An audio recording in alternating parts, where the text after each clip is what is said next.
আসসালামু আলাইকুম and hello everyone, welcome back to Game On Sports Network. আজকে আমরা জানিয়ে কথা বলবো তা হয়তো আমরা অনেকে দেখেছি বা অনেকে মিস করে গিয়েছি।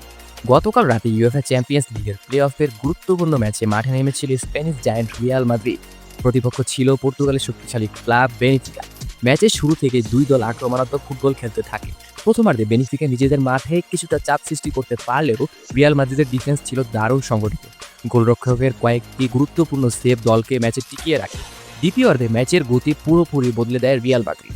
মাঝমাঠ থেকে বল কন্ট্রোল বাড়িয়ে ধীরে ধীরে আক্রমণ সাজাতে থাকে তারা। ম্যাচের একমাত্র এবং নির্ণায়ক গোলটি আসে ব্রাজিলিয়ান তারকা ভিনিসিয়াস জুনিয়রের পাত। বক্সের ভেতর দারুণ মুভমেন্ট এবং নিখুঁত ফিনিশিং, আর সেখানেই 1-0 ব্যবধানে এগিয়ে যায় তারা। পুরো ম্যাচে বল দখলে ছিল প্রায় সমান সমান লড়াই।